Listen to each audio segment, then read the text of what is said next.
अस्सलाम वालेकुम जी। जी वालेकुम सलाम भाई। की हाल है जी अलहमदुलिल्लाह भाई मोहम्मद अफजल। सर मीडिया ते खबरां आंदियां पईयां ने महकमा ज़राअत आखदा है भी असां जनाब अपना हदफ कणक दा पूरा कर लिया है, कई लाख जेड़ा है ना बिजाई हो गई है। ते तुसी दसो हकीकत की है, जमींदार दे सज्जे खब्बे कितनी कणक दी बिजाई हुई है? सर भाई जान गल ये है भी तुसी हिसाब ला लो, मैं 50 एकड़ दी वाही करदा पिया, मेरी कणक है 10 ਤੋਂ 12 किले, 38 किले मैं आलू लाई बैठा। ये तो मेरी सूरत हाल है, तो बाकी तुसी ओवरऑल वेख लो। ये भाईजान जेड़ा है ना आलू ये हदफ एवं मीडिया झूठ बोल रहा है, ये सब प्रोपोगंडा है सारा गवर्नमेंट का।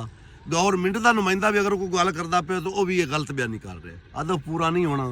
ऐतकी जनाब कणक ये एक एक मण तो तरसणगे, किसान ने कणक इन्हों नहीं देनी भावें मर गया, क्योंकि उन्हें किहड़ी गड्डी उन्हें आदि जरूरत वास्ते गड्डी, उन्हें भाई जी वेचण वास्ते नहीं गड्डी। गवर्नमेंट को पता लग जाए भी किमें असीं 2000 पिछले साल 2000 ਨੂੰ यार 1800 ਨੂੰ ਮਣ ਵੇਚੀ, ਕੋਈ ਹੈ ਗੱਲ ਕਰਨ ਵਾਲੀ? ਕਿਹੜਾ ਗਰੀਬ ਲਖਾਪਤੀ ਆਪਣੇ ਕੋਲ ਰਿਆਜ਼ ਜਾਫਰ ਦਾ ਵਿਚਾਰਾ ਜ਼ੀਰੋ ਹੋ ਗਿਆ, ਚੰਗਾ ਭਲਾ ਆੜਤੀ ਆ ਜ਼ੀਰੋ ਹੋ ਗਿਆ ਕਣਕ ਖਰੀਦ ਤੇ। 3500 ਉਹਨੇ ਕਣਕ ਖਰੀਦੀ, 2000 ਨੂੰ ਵੇਚੀ, 1500 ਮਣ ਦਾ ਉਹਨੂੰ ਠੁੱਕਿਆ। ਇਸੇ ਤਰ੍ਹਾਂ ਬੰਦੇ ਕੰਗਾਲ ਹੋ ਗਏ ਜਨਾਬ। ਤੁਸੀਂ ਹਿਸਾਬ ਤੇ ਲਾਓ, ਗਵਰਨਮੈਂਟ 2000 ਨੂੰ ਕਣਕ ਲਵੇ ਤੀ, 40 ਮਣ ਕਣਕ ਨਿਕਲੇ ਕਿੱਲੇ ਵਿੱਚੋਂ, 80000 ਦੀ ਹੋਈ ਤੇ 70000 ਕਣਕ ਗੱਡਣ ਤੇ ਖਰਚਾ ਹੈ। ਖਰਚਾ ਤੇ ਅਗਰ ਠੇਕੇ ਦੇ ਜ਼ਮੀਨ ਠੇਕਾ 75 ਲੱਖ ਰੁਪਇਆ ਠੇਕਾ 6 ਮਹੀਨਿਆਂ ਦਾ, 2 ਲੱਖ ਤਾਂ ਆਮ ਰੂਟੀਨ ਚੱਲਦਾ ਪਿਆ, 1.25 ਲੱਖ ਪੱਲੂ ਪੈ ਗਿਆ। 1.25 ਲੱਖ ਪੱਲੂ ਪੈ ਗਿਆ, ਬੰਦਾ ਕਿਤੇ ਜਾਵੇ। ਇਹ ਹੋਵੇ 5000 ਦਾ ਮਣ, ਠੀਕ ਹੈ ਜੀ। 40 ਮਣ ਜਿਹੜੀ ਹੈ ਮਕਈ ਕਣਕ ਨਿਕਲੇ, 2 ਲੱਖ ਦਾ ਕਿੱਲਾ ਹੋਵੇ, ਸਿੱਧਾ ਸਮਾਂ ਕਿਸਾਨ ਖੁਸ਼ ਹੋਵੇ। ਉਹਦਾ ਕੋਈ ਲੱਖ ਠੇਕਾ ਘਟੇ, ਕੋਈ ਉਹਦਾ ਜਨਾਬ 70-80 ਖਰਚਾ, ਕੋਈ 20 ਉਹਨੂੰ 6 ਮਹੀਨੇ ਦਾ ਬਚ ਜਾਵੇ, ਤੇ ਫਿਰ ਤਾਂ ਕਿਸਾਨ ਇਹ ਲਾਵੇ, नहीं तो किसान मरना ही है भाई जी। छड़ गए वो आलू मक्की वाले कच्चे तां आ गए भी चलो ये इन फसलां हो जांदियां। ते इन फसलां तो मुड़ जिस टाइम कणक हैगी सी 4000 नूं, उस टाइम DAP का तो यूरिया का की रेट आ 5000 6000। हुण कणक DAP होई पई है 14000 दी, ते कणक का रेट 2000।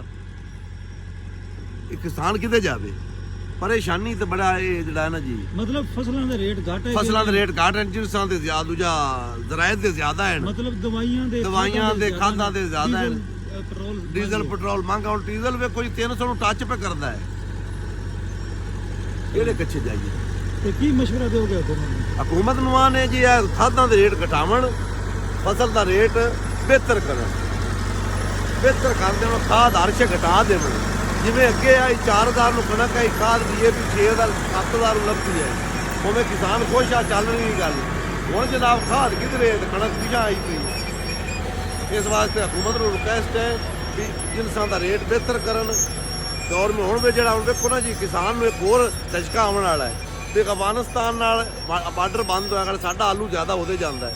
ਹੁਣ ਜਿੱਲੇ ਅਫਗਾਨਿਸਤਾਨ ਦਾ ਬਾਰਡਰ ਬੰਦ ਹੋਵੇਗਾ, ਆਲੂ ਸਾਡਾ ਇੱਥੇ ਪਾਕਿਸਤਾਨ ਵਿੱਚ ਲਾਗਤ ਨਹੀਂ, ਜਾਂ ਹੁੰਦਾ ਬਾਹਰ ਦੇ ਮੁਲਕਾਂ ਨਾਲ ਸੌਦੇ ਕਰਨ, ਹੋਰਨਾਂ ਮੁਲਕਾਂ ਨਾਲ ਕਰਨ। ਇਹਨਾਂ ਦੀ ਜ਼ਿੰਮੇਵਾਰੀ ਅਫਗਾਨਿਸਤਾਨ ਨਾਲ ਡੇਕਾ ਲਾਈ ਖੜੇ ਨਾ।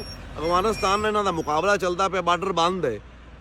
ਕਿਹਨਾਂ ਹੋਰਨਾਂ ਮੁਲਕਾਂ ਨਾਲ ਜਿਹੜਾ ਰਾਬਤਾ ਕਰਨ, ਉਹਨਾਂ ਨਾਲ ਆਲੂ ਦਾ ਸੌਦਾ ਕਰਨ, ਖਰੀਦਣ ਤੇ ਖਰੀਦ ਤੇ ਉਹਨਾਂ ਨੂੰ ਦੇਵਣ। ਆਲੂ ਜ਼ਮੀਨ ਕਿਸਾਨ ਕੋਲ ਬਿਹਤਰ ਜਾਵੇਗਾ, ਕਿਸਾਨ ਖੁਸ਼ਹਾਲ ਹੋਵੇਗਾ, ਪਾਕਿਸਤਾਨ ਖੁਸ਼ਹਾਲ, ਬਲਕਿ ਮੁਲਕ ਵਿੱਚ ਡਾਲਰ ਆਵਣਗੇ। ਇਹ ਜਨਾਬ ਜਿਹੜਾ ਹੈ ਇਹ ਇਤਕੀ ਹੁਣ ਕਿਸਾਨਾਂ ਨੂੰ ਇਹਨਾਂ ਆਲੂਆਂ ਤੇ ਮਾਰ ਦੇਣੀ, ਇਹਨਾਂ ਸੌਦਾ ਨਹੀਂ ਬਾਹਰ ਕਿਧਰੇ ਕਰਨਾ। ਕਿਸਾਨ ਫਿਰ ਮਰੇਗਾ ਪੱਕੀਆਂ ਤੇ ਸੜਕਾਂ ਤੇ, ਕਿਸਾਨ ਦਾਦ ਵਾਲੇ ਸੱਟਣਗੇ ਆਲੂ ਤੇ ਡਰਾਮੇ ਮੁਲਕ ਚੱਲਣਗੇ, ਪਤਾ ਨਹੀਂ ਕੀ ਬਣਦਾ। ਇਸ ਵਾਸਤੇ ਮੈਂ ਵੀ ਆਣਾ ਵੀ ਜਿਹੜੇ ਨੇ ਆਲੂਆਂ ਦੇ ਕਾਸ਼ਤਕਾਰ ਸੇਬ ਸੁਬ ਖਾਦੀ ਰੱਖਣ ਤੇ ਕੁਝ ਵੀ ਹੋ ਸਕਦਾ ਹੈ। ਇਹ ਗੱਲ ਸਹੀ ਬਿਲਕੁਲ। ਸੇਬਾਂ ਦਾ ਮੁਰੱਬਾ ਰੱਖਣ ਕਰੀ, ਸੇਬ ਦੂਜੇ ਨਾ ਖਾਵਣ, ਸੇਬਾਂ ਦਾ ਮੁਰੱਬਾ ਰੱਖਣ। ਯਾਦ ਦਿਲ ਘਟੇ, ਇੱਕ ਦਾਣਾ ਚਾਹਿਆ ਤੇ ਮੂੰਹ ਚ ਗਾ ਦਿੰਦਾ। ਇਹ ਐਤਕੀ ਹੋਣਾ ਹੈ ਭਾਈ ਜੀ, ਇਹ ਪੱਕੀ ਗੱਲ ਹੈ। ਗਵਰਨਮੈਂਟ ਜਿੰਨੀ ਨਾਕਸ ਆਪਣੀ ਜਾ ਰਹੀ ਹੈ,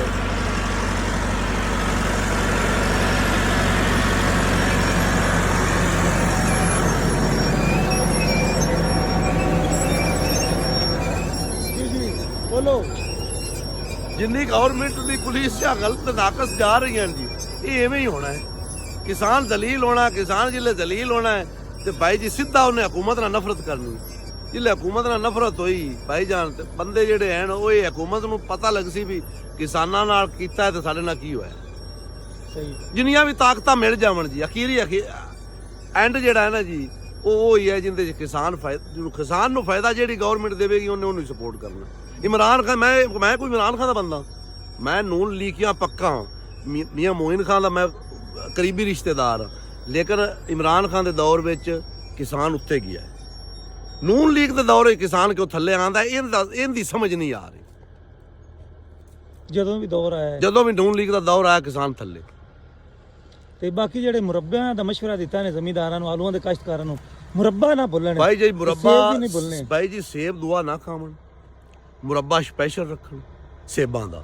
ਚਾਇਆ ਜਿਲੇ ਯਾ ਵੇਖਿਆ ਵੀ ਹੁਣ ਦਿਲ ਘਟਦਾ ਪਿਆ ਤਾਂ ਫੌਰਨ ਖਾ ਗੱਡਿਆ, ਖਾ ਇੱਕ ਸੇਬ ਖਾ ਲਿਆ। ਮਤਲਬ ਕੰਮ ਜਾਰੀ ਰੱਖਣੇ, ਕੰਮ ਜਾਰੀ ਰੱਖਣ ਜੀ, ਇਹਦੋਂ ਫਰਕ ਨਹੀਂ ਆਉਣਾ। ਕੁਝ ਵੀ ਹੋ ਸਕਦਾ ਹੈ ਤੇ ਬਾਰਡਰ ਖੁੱਲ ਵੀ ਸਕਦੇ ਨੇ ਜੀ। ਅਗਰ ਬਾਰਡਰ ਹਾਂ ਨਹੀਂ ਗੱਲਾਂ ਦੋ ਹਨ। ਬਾਰਡਰ ਖੁੱਲ ਗਏ, ਕੱਚੀ ਪਟਾਈ ਚ ਆਲੂ ਜ਼ਿਆਦਾ ਨਿਕਲ ਜਾਣਾ ਹੈ, ਨਿਕਲਣਾ ਹੈ। ਬੰਦਾ ਡਰਦੇ ਹੁਣ ਕੱਚੀਆਂ ਪਟਾਈਆਂ ਬੰਦੇ ਕਰ ਰਹੇ ਨੇ, ਆਲੂ ਨਿਕਲ ਜਾਣਾ ਹੈ। ਜਿੰਨਾ ਰੱਖ ਲਿਆ ਉਹ ਵੀ ਮੇਰਾ ਇਨਸ਼ਾਅੱਲਾ ਮੇਰਾ ਤਜਰਬਾ ਹੈ, ਮੇਰਾ ਦਿਲ ਆਉਂਦਾ ਪਿਆ ਵੀ ਜਿੰਨਾ ਆਲੂ ਰੱਖ ਲਿਆ ਬੇਸ਼ਰਮ ਹੋ ਗਏ, ਉਹ ਉੱਤੇ ਨੂੰ ਸੌਦਾ ਵੀ ਹੋ ਜਾਣਾ ਹੈ, ਉੱਤੇ ਨੂੰ ਬਾਰਡਰ ਵੀ ਖੁੱਲ ਜਾਣੇ ਨੇ ਤੇ ਉਸ ਬੰਦੇ ਦਾ ਰੇਟ ਇਨਸ਼ਾਅੱਲਾ ਬਿਹਤਰ ਹੋਵੇਗਾ। ਅੱਛਾ ਰੇਟ ਵੱਧ ਗਿਆ, ਪੈਸੇ ਜ਼ਿਆਦਾ ਆ ਗਏ ਤੇ ਉਹਨੂੰ ਖੁਸ਼ੀ ਚੋਕੀ ਹੋਵੇਗੀ ਤੇ ਬਲੱਡ ਫਿਰ ਵੀ ਵੱਧ ਘੱਟ ਹੋ ਸਕਦਾ ਹੈ। ਮੁਰੱਬਾ ਫਿਰ ਵੀ ਜਾਰੀ ਫਿਰ ਰਹਿਣਾ ਮੁਰੱਬਾ ਚਾਹੀਦਾ। ਜਾਰੀ ਮੁਰੱਬਾ ਫਿਰ ਵੀ ਰੱਖੇ ਜੋ ਮੁਰੱਬਾ ਜ਼ਰੂਰੀ ਹੈ। ਕਿਉਂਕਿ ਜ਼ਿਆਦਾ ਖੁਸ਼ ਹੋਵੇ ਬੰਦੇ ਬਾਅਦ ਕਦ ਖੁਸ਼ੀ ਤੋਂ ਵੀ ਅਟੈਕ ਹੋ ਜਾਂਦਾ ਹੈ। ਕਿਉਂਕਿ ਮੁਰੱਬਾ ਜਿਹੜਾ ਮਿਸ ਨਹੀਂ ਕਰਦਾ। ਨਹੀਂ ਕਰਦਾ। ਚਲੋ ਜੀ ਬਹੁਤ ਮਿਹਰਬਾਨੀ, ਜਿੰਦੇ ਵਸੇ ਰਹੋ ਤੇ ਮਾਸ਼ਾਅੱਲਾ ਜੀ। ਅਹਿਮਦ ਹੁਸੈਨ ਭੱਟੂ ਸਾਹਿਬ ਨੰਬਰਦਾਰ ਸਾਹਿਬ ਨੇ ਜਨਾਬ ਵਧੀਆ ਇਨਫੋਰਮੇਸ਼ਨ ਦਿੱਤੀ ਹੈ ਤੇ ਕਿਸਾਨਾਂ ਨੂੰ ਮਸ਼ਵਰਾ ਦਿੱਤਾ ਹੈ ਤੇ ਮੈਨੂੰ ਤਾਂ ਇਜਾਜ਼ਤ, ਤੁਹਾਡਾ ਭਰਾ ਮੀਆਂ ਮੁਹੰਮਦ ਅਫਜ਼ਲ ਭੱਟੂ।